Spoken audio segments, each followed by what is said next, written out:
Now, as we step into the teachings of the gene keys, we're going to have a conversation about what it means to have the shadow of weakness, what it means to go through the dilemma of submission, the gift of equality, and the siddhi of tenderness.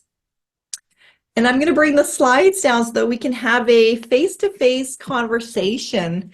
And if you don't already have a copy of The Gene Keys by Richard Rudd, I highly encourage you to invest in that if that is something that is available to you. And the reason for that is, as the founder of the Gene Keys, Richard Rudd has done some tremendous self-actualization and contemplations to put together some powerful teachings where you can look up all the various gates in there and really come into the awareness of the shadow energy, the learning opportunity, which is known as the dilemma, the gift aspect, which is what we are growing into, and the highest form of our potential, the siddhi, that is found within all the gates.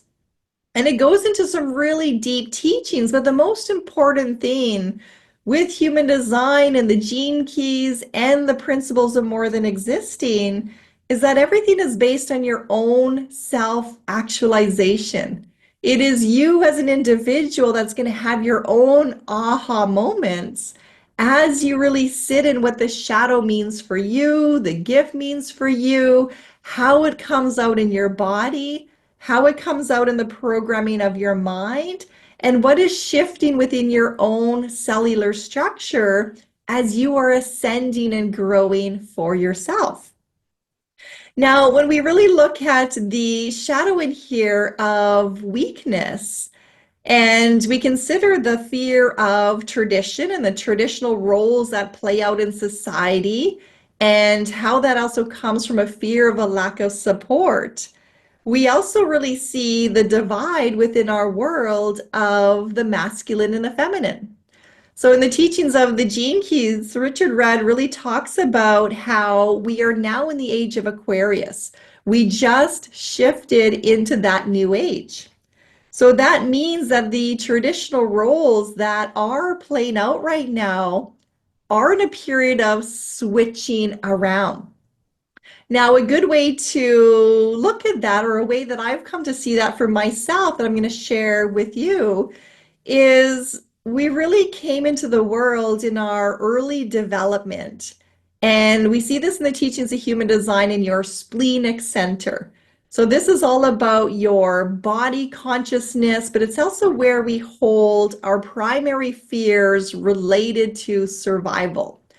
So we came into the world in a heightened sense of surviving, which means we came in the principles of fight, flight, fawn, freeze, right? So it was our animal tendencies, the need to survive. And it was often the strongest that were the ones to survive. So in our gene pool, we had a natural evolution of the weakest ones were killed off, were sacrificed in order for the stronger ones to ensure the livelihood of the next generations. And we see that today still playing out in the animal kingdom. It is very often the sick ones, the weak ones, the older ones that are sacrificed in the hunt. We're all predator and prey, and only the strongest males, the healthiest males, compete and then get to mate with the females, which ensures that the bloodline is strong and is going to overcome new diseases that have come into the environment in the world around them. So this is a natural part of our evolution. And when we really reflect back to how the world is our greatest teacher and how Mother Earth is always reflecting back to us, what is the shifts and the change within our own cycles and our own evolution, we can see how we are very wired with our primal animal instincts and our fear response, our reactive response. And at a collective shadow level, the world is very fear-based right now. So we are very easily triggered right now into the reactive mentality that is going to lash out at somebody else, or it's going to shut down the body. It has created great separation and division within the world. And we very much do live in a society where we are taught to compete against one another in order to climb our way to the top. So the world as a collective very much operates from a all about me mentality. It is the survival of the fittest. And that is not working. We're seeing how that is creating more separation, more wars, more division, more poverty. The division between the haves and the have-nots are coming to such a great fold that the inequality is becoming more and more transparent. We also see in a lot of cultures where the masculine has dominated the feminine, right? So the feminine has been seen as the weaker species. The male has been the dominant species. So we still have in places of the world today areas where women are quite suppressed. They are submissive to the males. They don't have the freedom to have their own money, their own resources. They don't have rights in some areas. And then we see other places of the world where the shift in that balance and in that equality has gone in the opposite direction. And as we have learned and grown, we have come out of that strong masculine dominance, the patriarchal society, and we're seeing the rise of the feminine. So we're seeing the feminine in places of leadership. We saw women enter into the workplace. We started to see the family unit itself change. So no longer were women just staying home with children, but now a lot of families, both parents work, and the child is taken care of by an institution, a daycare, a school, whatever that is. So we do live in a society right now where, because commercialism has also been highly fed into us, and there is this sense of, I got to accumulate all these external things in order to be seen as enough in the world. Or I have to put in these long hours in order to, again, rise to the top so that I have a certain title or a status. These are all programs that are dividing that family structure. So we do have a rise of the feminine, but we also have a breaking apart of the family within that traditional structure. Now, what is happening is we are seeing and went through the extreme of the masculine energy. Now we're seeing a big shift towards the feminine energies, and we're finding a way to balance and come in between as we are becoming more aware of the child. Who is nurturing the child? And that just doesn't mean the opportunity for parents to find a greater work-life balance in order to spend more time at home with the child, but also has society needs to restructure its education systems, its food, its distributions, its environments, because all of these things that are happening out in the world is affecting the generations that are coming into it. So we're seeing a lot of controversy in the way that we distribute our food, that we have clean water. We're worried about pollution. We're worried about all of these resources that are dissipating. We have been torn to the point of complete exhaustion, where we just don't have time for the children anymore. We don't put these supports into the teachers or the healthcare systems. So we're seeing a lot of things that just are not working.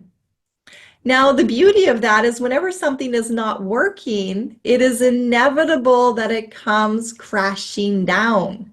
And out of the crashing down comes the rise of the new way, the new opportunity, the way of Aquarius. So we're going to see that as we are shifting between moving from a high masculine into a feminine, but finding how they can come together in harmony, that the divine child takes center stage, and we create a world around what is the best way to nurture the family, the tribe, the community in a holistic approach. We can also see that in the teachings of human design, as I was starting off in the beginning of that explanation, as looking at the splenic center, which was our very first awareness center in the teachings of human design, of having that very reactive body consciousness, the fight, the flight, the freeze, or the fawn, right? So that is the feminine aspect. The feminine is pure body. It knows what to do in order to survive. It instinctually knows to get out of the way of danger. It can trust in its intuitive ability to guide itself. Now, when we are living from a fear-based mentality, the fear overrides our intuition. So we then moved up into the ajna, which was our second awareness center, the mind. We entered into a period of time where we started to really learn how to problem solve for ourselves. We came up with logical solutions. We came up with a lot of explanations of how our world was working. We came up with beautiful, innovative ideas to learn how to make things in a bigger structure, to then look into farming and other ways of surviving. So as we learn to grow and evolve, the mind came online in a big, powerful way to create some important structures for our survival. We now live in a world where we're no longer worrying about getting eaten by our food. We can go to the grocery store to pick up our food, which means we're not acting from a place of surviving, but we have an opportunity to really step into thriving.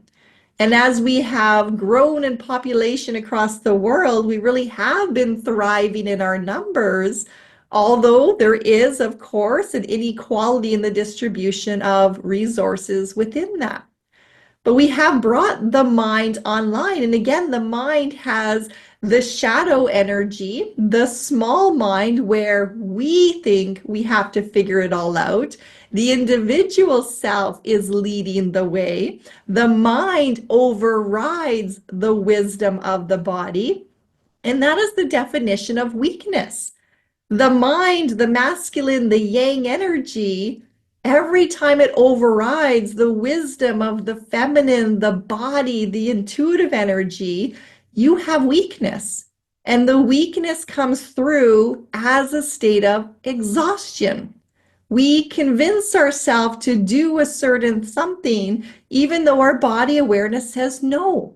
I do not have the energy to do that. No, that doesn't feel right to me. No, that is not my responsibility. No, that is not the correct timing for that.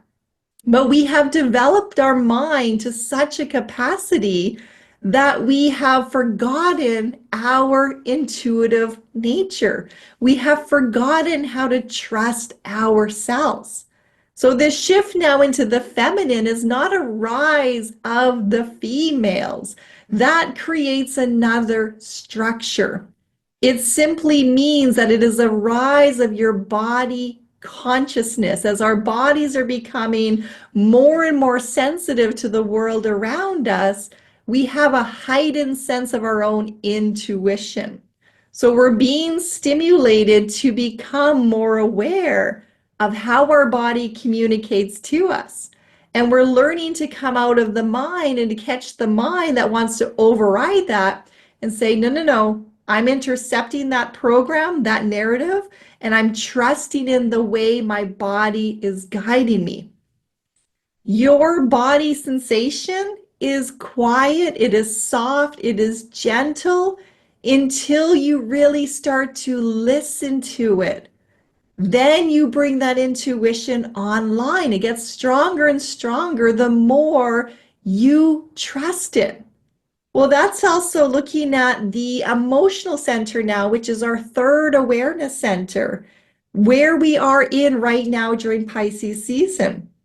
And it is our young awareness center. It is the divine child that is born out of the divine masculine, our high mind, and our divine feminine, our high intuitive self.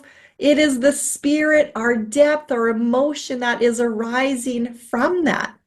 So in that, we also have the shadow of the emotions within ourselves have the capacity to override our mind and override our body and shut down all of our systems. We can create in our mind our own stories, our own interpretations.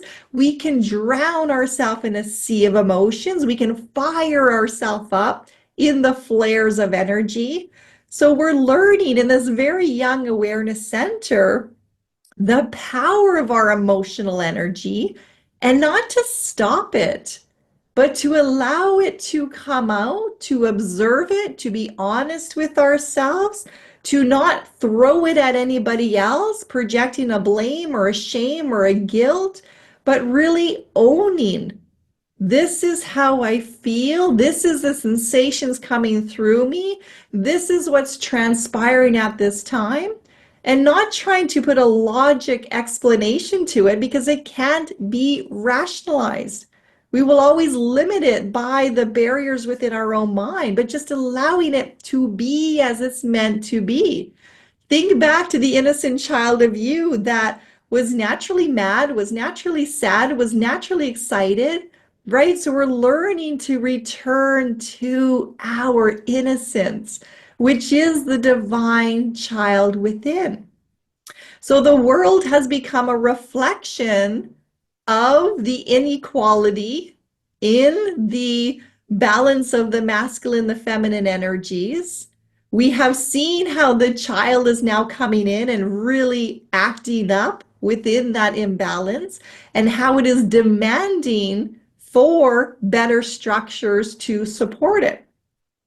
That is what's happening within us.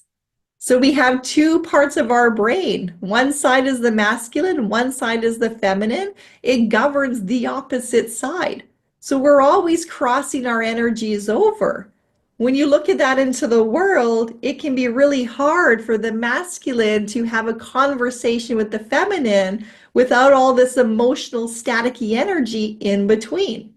Well, it's the same within us. It can be really difficult to have the awareness of your mind, your logic, and the awareness of your body find the harmony to come together in that greater understanding. The acceptance of all parts of you, the shadow, the light, all of that energy in there. And it's only when we come from a calm emotional body and a calm emotional mind that we hear the higher guidance, our divine child, come up into that energy to truly guide the way and to show us our divine potential. We are larger than life, but first we have to break out of this capsule that we have created for ourselves. And our evolution, our life is just a way of playing out the scenarios of our own evolution. It takes a long time to go through your genetic evolution, but we expect things to happen in our lifetime. You are in a time of very powerful transformation right now. You are in a powerful time of learning to really grow in your own emotional awareness so that you can be a healthy parent who is there to help the children coming in that are more and more sensitive and reactive to that emotional energy. We need strong parents to help support the beauty of the children coming in their more enlightened state. So we all have a personal responsibility to move into our own gift within this gate, which is the gift of equality. Finding the balance within yourself between your mind and your body so that you can come from the highest aspect of you, which in another way of looking at that, in a way that Richard Rudd explains it in the teachings of the Gene Keys, is we're really learning to surrender the mind into the heart. And it's not the heart as we have conditioned it as humans, it is the high heart. It is learning to operate from the teachings of unconditional love, which is a representation of the parent holding the child. So we are learning to be cradled ourselves as we surrender into being supported by our divine masculine and our divine feminine, knowing and trusting that we are safe to navigate this human journey, that we have come here at this time in order to be of benefit to the greater good and to help lead the way through our own evolution. So in order to do that, we have to embrace our fear of traditions. We try so hard to hold on to what is familiar. We are learning to embrace our weaknesses, and in surrendering into our weaknesses, we allow ourselves to be supported by that higher power. Whenever we find ourselves in the trap of just being submissive to someone who's trying to over dominate or overrule you, then you are crushing your inner spirit. You are suppressing your divine nature. So as we're learning how we emotionally react to situations and where we tend to give in under that emotional pressure, we're going to start setting healthier boundaries for ourselves. And the more we really notice how our emotions get poked at, our wounds get poked at, and how we get triggered by being poked, and we start to work and heal through our own wounding, well, then when other people are lashing out and other people are poking at us, we're not going to react to that anymore. We're going to come from that heightened sense of maturity that goes, really? Is that really what you want to do? Right? So you tend to walk away. You don't think about it. You don't dwell on it. You don't try to fix it. You don't try to prevent it. You just simply say, you know what? I'm not engaging in that. So it becomes a healthy role model for the children whose eyes are always watching. And that could be the inner child within someone else who appears to be an adult, really looking towards you and learning from your own example. So we are so young in our emotional awareness, and it's only through our own self-actualization, our own studying of our personal human design charts, our gene key charts, our own contemplations of the shadow, the light, and all these aspects in between, that we then get to know ourselves. So it's no longer looking out to the external world to try to see who we are, but it comes into a greater acceptance of we are all unique in our expression, and we all have a beauty to share with one another. And that means we have to open our heart to allow the purity of our divine nature, our light, to come out into the world. So that is where we come into the siddhi of tenderness. We come from a place of unconditional love, of being very generous with one another and doing things from the heart, from the place of love, without expecting anything in return. It doesn't have a condition attached to it. It doesn't have an expectation attached to it. It is the parent that is cradling the child. It is giving fully from itself. It is being of service to the world, knowing that in turn it also is serving itself because you are part of the world. It sees others as a reflection of their own divine nature. So we become less judgmental, less critical. We really do open our hearts to embrace that tenderness that we all need and desire in the deepest levels of us. Well, that first starts by learning to love yourself, learning to be tender to yourself, learning that when your wounds are pressed, it does hurt. And that does require submitting into the loving guidance of that higher power that can teach you how to heal through that, how to love yourself through that, how to put the healthy boundaries up through that, and rising yourself up on a strong foundation in order to help others in time also move through that. So we have a lot that we can learn through the teachings of Pisces season. And it is a beautiful journey as we are in the house that is teaching us all about our subconscious and our unconscious and all this mysterious things in the unknowns of life. And it is such a beautiful opportunity to embrace the element of what is magic, what is in the water element, and also to really lean towards the symbolism of the fish that are here to guide us back home.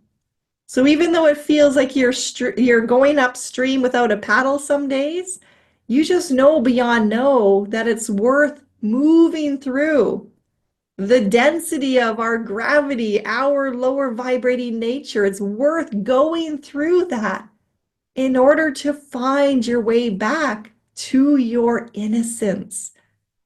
So embrace this time, embrace this journey. And if you haven't gotten a personal human design reading done yet, or really explored the foundations to your gene keys yet, please reach out if that is something that is feeling right for you. You can book a personal service to explore some of those aspects. And there's a lot of books and resources available for you as well. So take advantage of the free tools, take advantage of the opportunities to dive deeper, find the modality that works best for you in your own self-actualization, and trust that you're not here to rush the journey. You're really here to savor the journey and to immerse yourself in the gift of life.